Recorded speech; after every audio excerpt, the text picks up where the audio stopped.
s'il ne peut pas faire 30 minutes tous les jours, il fait 3 heures par semaine. Il faut qu'il perde du poids, il ne faut jamais perdre 1,5 kg par mois. Les pertes rapides de poids chez les malades stéatotiques est dangereuse pour eux. Et on leur conseille de perdre 7 à 10% de leur poids. Comment? Il faut réduire tout ce qui est hypercalorique, tout ce qui est hyperglucidique, tout ce qui est lipidique. Donc il faut réduire, il faut qu'ils mangent comme un lapin, c'est ce que j'ai dit. Il faut dire khadra, beaucoup de salade, beaucoup de sport, etc. C'est pas un végétarien, il va manger de la viande, mais tout ce qui est gras et sucré, il faut vraiment qu'il lève le pied. Et bien sûr, il y a des traitements qu'on peut donner. Lorsque un malade, les 80% que vous allez garder n'auront jamais de traitement. Les 80% que vous allez garder dans votre cabinet n'auront jamais de traitement. Ils auront un traitement s'ils sont diabétiques, un antidiabétique oral.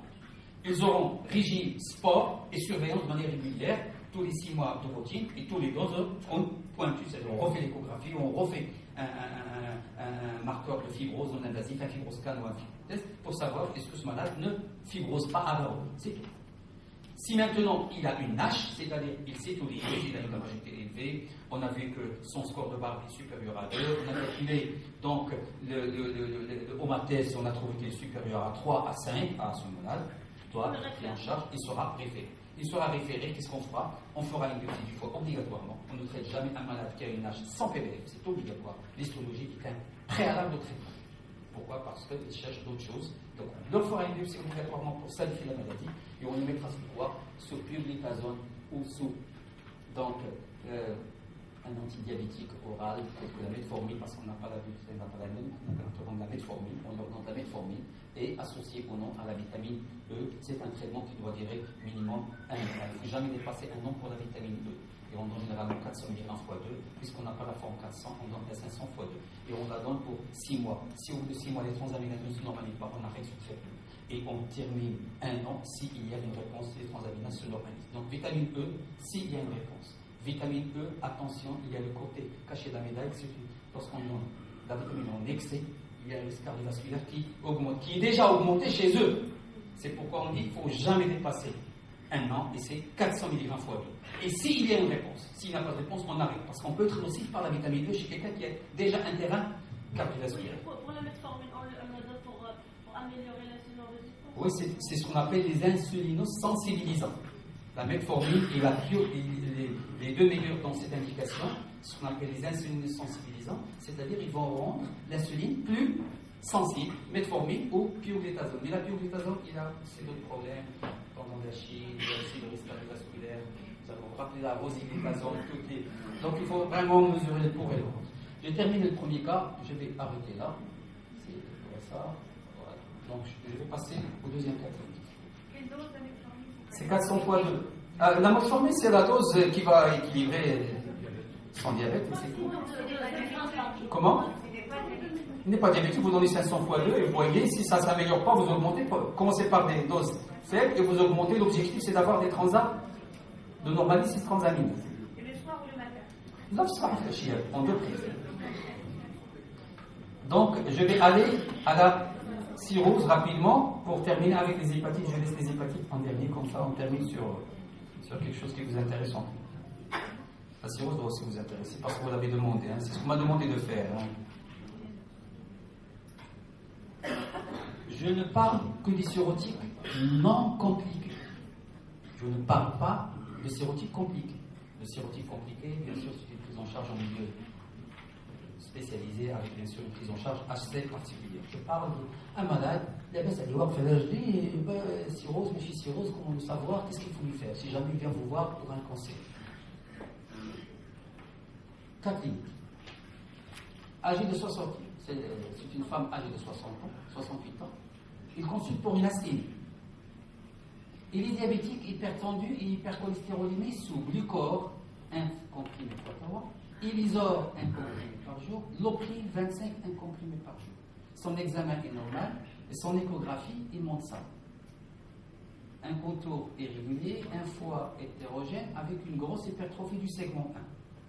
Donc c'est un foie malade. Oui. Donc, voilà. C'est le motif, c'est une acide. C'est ce qu'il disait. Et les Ayana, hépatopathique, entre autres. Il y a d'autres maladies, mais parmi les maladies. Non, ça, c'est les hépatites virales, les maladies chroniques du foie. C'est l'une des principales causes d'asthénie. L'une des principales causes d'asthénie. Avec le motif de consultation des malades qui ont une hépatite chronique, qu'ils soient C, qu'ils soient B, ou cirrhotiques, c'est l'asthénie. Ils sont tous asthéniques, tous, sans exception. Oui. Bien sûr, le degré de cette asthénie est variable en fonction du stade de la maladie. On fait l'écho, on suspecte une cirrhose, on suspecte un foie malade. Le fait que le contour soit irrégulier, le fait que ça soit hétérogène, le fait qu'il y ait une hypertrophie du 1, c'est quand même péjoratif. La question est la suivante. Il est dans votre cabinet, vous êtes asthénique, il est diabétique, il prend des traitements cardiovasculaires pour sa tension artérielle, et vous trouvez ce foie à l'écho. Qu'est-ce que vous allez proposer? Il n'est pas de stéatose. Qu'est-ce que vous allez lui proposer? La question, elle est précise. Vous avez suspecté une cirrhose. Je pense que tout le monde sur cet aspect va dire c'est une cirrhose. Maintenant, la question, vous suspectez une cirrhose. Comment la confirmer? Parce que dire à un mec qu'il est cirrhotique, c'est péjoratif. Je ne veux pas une cirrhose. Après, je suis là condamné. Parce que avoir une cirrhose, c'est péjoratif, hein, n'est-ce pas? C'est péjoratif. Maintenant, comment vous allez... La famille a découché très bien. Il y a une relation entre hépatite C et diabète, déjà.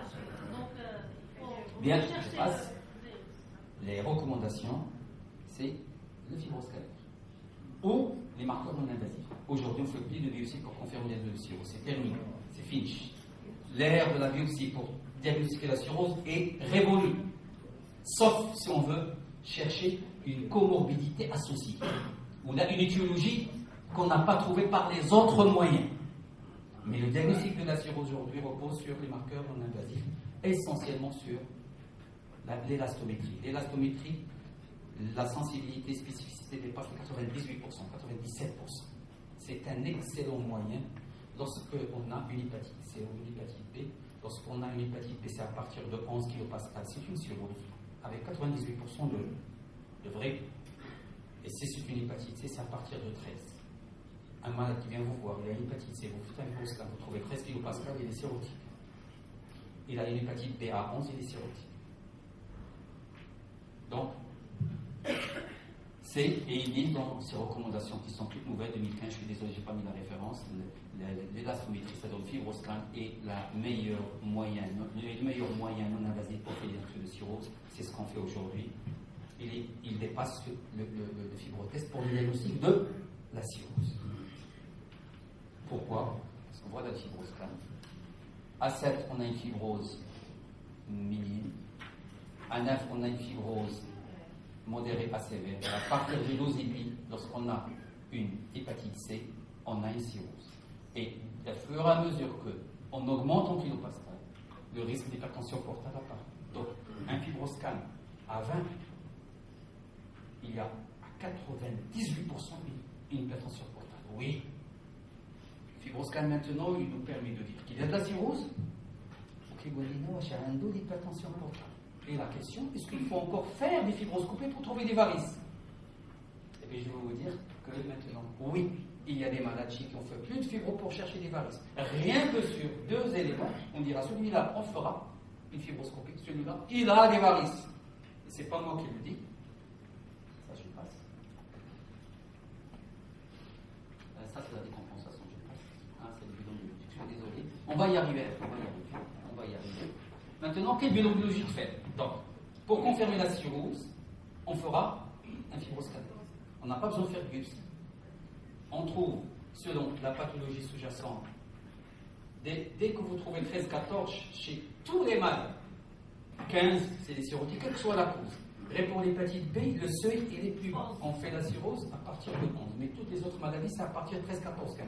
Donc, si vous trouvez. Et dès que vous trouvez 20, il y a sûrement une HTK associée. J'y arrive parce que je croyais que c'était la diapo qui va venir. Quel bilan faire? Je vais être rapide pour ne pas trop vous retenir. Voilà le bilan à faire chez un malade cirrhotique. Vous trouvez cet aspect en échographie, vous faites ça. Vous allez comprendre pourquoi. ASAT pour savoir ce que la maladie est active. La cause de cette cirrhose, est-ce qu'elle est active? Parce que transanormal, on dit maladie inactive. Transa élevé, on dit que la maladie est active. 2, La gamma GT, phosphatase alcaline, c'est qu'il y a de la cholestase associée, c'est pas bon. Je préfère avoir juste ici sans cholestase. Si j'ai les deux, c'est un élément péjoratif. L'électrophorèse des protéines, c'est pour l'insuffisance, c'est pour l'albumie. C'est très important. Et aussi, ça peut me orienter sur la cause. Si je trouve une hypergamma majeure, c'est probablement une hépatite auto-immune. Vous voyez? Donc, l'électrophorèse doit être toujours demandée. Le TP, vous avez compris, c'est normal. Est-ce qu'on est à 70 ou là, à moins de 70? Si je suis à 70, c'est un foie qui fonctionne à plein régime. Je suis à 50, je suis à un foie qui fonctionne à moitié. Donc, c'est déjà le feu à la maison. La bilirubine, c'est un élément important. Un malade cirrhotique qui fait une bilirubine supérieure à 20, l'heure de la transplantation commence à sonner. L'heure de la transplantation commence à sonner. Vous allez comprendre pourquoi. Parce que c'est un élément fondamental dans un score qu'on appelle le score de Mel. Et c'est avec ce score de Mel qu'on dit que celui-là doit aller à la transplantation. Celui-là, non, je vais vous montrer ce que ce score. Ce score peut être calculé dans un cabinet en 2 minutes. Plaquettes, vous avez compris. Un cirrhotique qui a une thrombopénie, c'est très mauvais. Un cirrhotique qui a une thrombopénie, vous n'avez pas besoin de fibroscan. Il a une hypertension portale et des cirrhotiques. Mettez la fibroscan là où elle est. Un élément important. Un malade cirrhotique qui est acide, pas de fibroscan. D'ailleurs, chouma, c'est l'arnaque. Parce qu'il est cirrhotique. Et lorsqu'on a un acide, le fibroscan, il ne faut même pas le faire. Troisièmement, à l'échographie, vous trouvez une splénomégalie, vous trouvez de la circulation collatérale, finish. Malade cirrhotique, hypertension, pas de fibroscan. Je vous dis les choses, c'est comme ça qu'il faut travailler. Et je vous assure que c'est comme ça que je travaille. Parce qu'il est déjà très avancé. Je parle de fibroscan chez le malade dont il n'est pas sûr. C'est quelqu'un qu'on vous et moi, لاباس عليه خدام كيمشي معلم كيقري ولا مهندس ولا طبيب خدام ما عنده حتى مشكل كيشوف عياته كيطق une fois hétérogène. Qu'est-ce que c'est ça? C'est une science. Alors que son bilan biologique ne montre rien. L'échographie, normale en dehors de ce foie. Ça, le fibroscan, oui. Acide, hypertension portale, splénomégalie, circulation collatérale, pas de fibroscan et des cirrhotiques. Il ne faut pas gaspiller l'argent des gens. Il ne faut pas.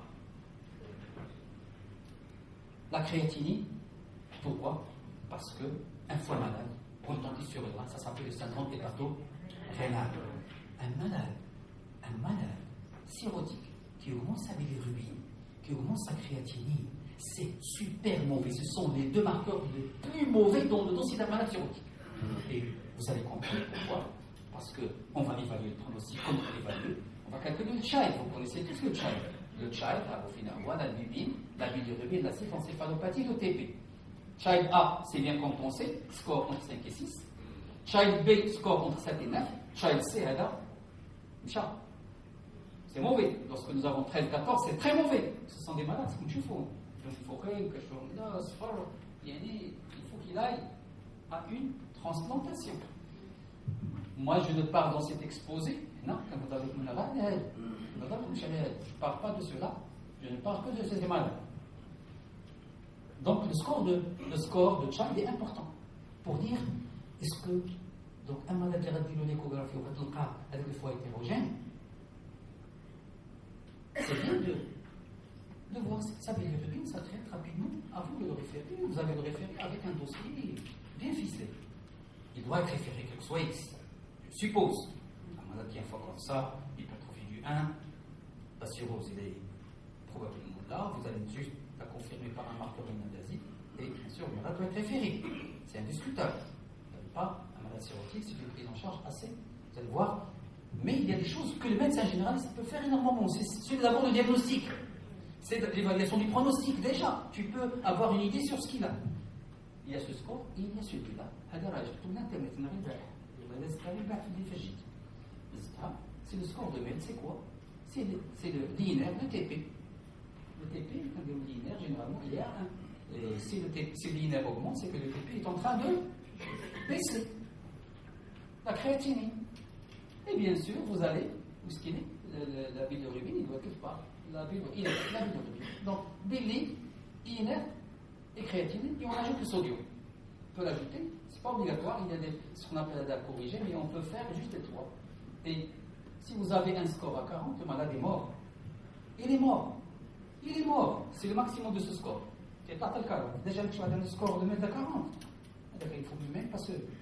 La transplantation, c'est fini, c'est trop tard. Un score de 39, c'est la mortalité de 5 ans, ça c'est la mortalité. Entre 20 et 29. Et puis sachez qu'on met les malades sur la liste de transplantation lorsque leur score de MED est supérieur à 13, 15. À partir de 15, il doit être listé. Dès que le score de MED est à 15, le malade doit être listé. Et généralement, ils sont transplantés entre 20 et 25. Quand on se rend nouba, c'est pas ici là.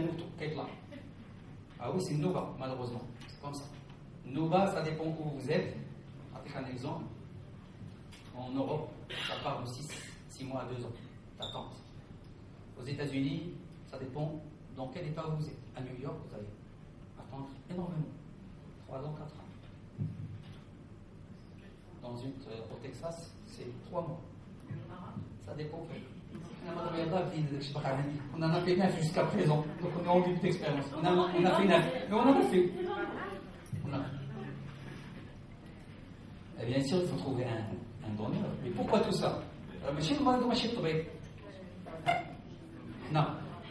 Je connais. Le donneur, il n'y a pas. Je voudrais vous lancer un message. C'est le donc, le hakim الابتدائية ديال كل مدينة. D'abord, il y a le registre. Il faut aller s'inscrire, s'il vous plaît. Il faut aller s'inscrire. Maintenant, c'est réglé. Il faut aller s'inscrire. Nous avons un grand problème de donneurs.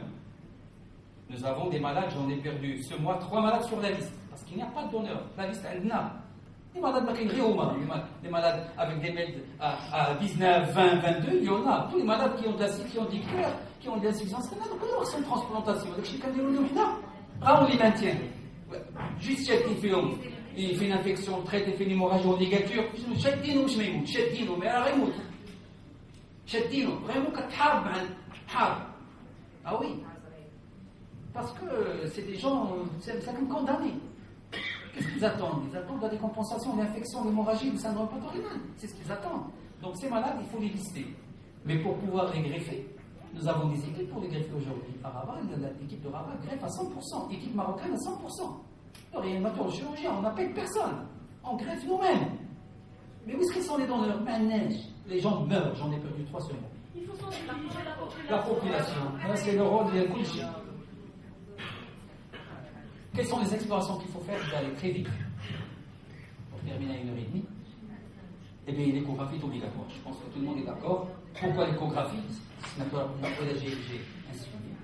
C'est l'état du foie, rechercher la splénomégalie qui va évoquer l'hypertension portale, voir la taille du trompe-porte, la perméabilité du trompe-porte, chercher la circulation collatérale, chercher l'acide et surtout chercher la greffe néoplasique, le cancer du foie. La principale cause du cancer du foie au Maroc, c'est bien l'hépatite C. L'hépatite C est la principale cause du cancer du foie au Maroc. Je peux vous dire que 75% des cancers primitifs du foie, 75%,